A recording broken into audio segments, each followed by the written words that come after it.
দোকানে আসার পরবর্তীতে একটা ঘটনা ঘটে গেছে, সেই ঘটনাটা আপনারা যদি জানতে চান আশা করি আপনারা ভিডিওটা শেষ পর্যন্ত দেখে যাবেন, তাইলে সব কিছু জানতে পারবেন।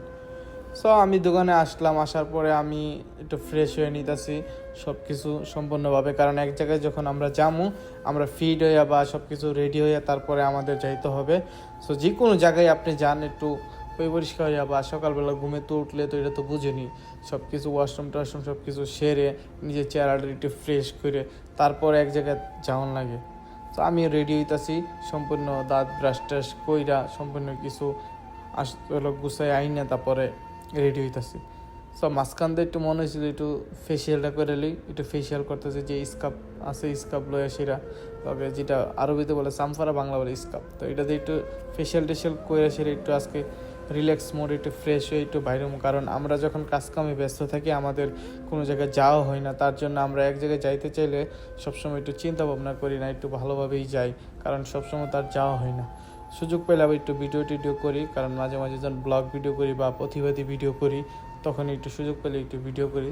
এখানে মাঝে মাঝে একটু নিজেরও ফ্রেশ হন লাগে বা একটু ফ্রেশ হয়ে রেডি হয়ে থাকুন লাগে, কারণ অনেক সময় আপনারা বললেন ভাই আপনি এইভাবে থাকেন। ভাই যখন যারা কাজকাম করে তারা আসলে অনেক সময় সময় পায় না নিজের প্রতি নিজে একটু দায়িত্ব নিয়ে একটা কিছু করা, কারণ ভাই তারা কাজের নিয়ে অনেক ব্যস্ত থাকে। আর প্রবাসী হইলে তো এটা তো আপনারা বুঝেনি, প্রবাসীদের ভাই আসলে যেই দুঃখটা এটা একমাত্র একটা প্রবাসী বুঝে, কিন্তু দূরের মানুষ বা দেশের মানুষ এই জিনিসটা আসলে বুঝতে চায় না।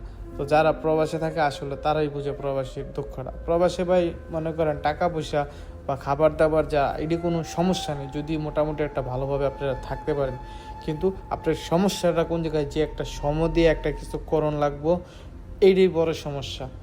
সো সময়টাই অনেক সময় থাকে না। এখন আমি বলি মূল বিষয়টা, আমি কিছুক্ষণ আগে জানি বললাম একটা ঘটনা ঘটে গেছে দোকানে আসার পরে, আসলেও একটা ঘটনা ঘটে গেছে। সেই ঘটনাটা কি আমি আপনাদেরকে বলি।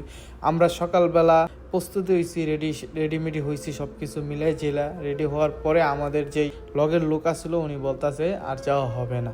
পরবর্তীতে আমি আমার মদিরে ফোন দিচ্ছি, মদিরে ফোন দিয়ে বললাম কালকে আমরা প্ল্যান করলাম এক জায়গায় যামু, এখন কি লেগে যাওয়া হবে না। পরে মদিরে বলতেছে তোমরা মিলে দোকানে আইসো দেরি কইরা, তার জন্য সবাই দিয়ে আবার বললো আইতো না। পরে আমি বললাম আচ্ছা ঠিক আছে, সবাই যখন না করছে থাক, আর আমাদের যাওয়া দরকার। আমি যখন রেডি হয়েছি একটা ভিডিও যখন বানানোর দরকার একটা ভিডিও বানাই ফেলাইছি। আপনারা অবশ্যই ভালো থাকবেন, আমার জন্য দোয়া করবেন, আমি আপনাদের জন্য দোয়া করব। আর নিজের ভালোটা নিজে বুঝবেন, মানুষের ক্ষতি করবেন না, সবসময় চিন্তা করেন মানুষের উপকার করার জন্য।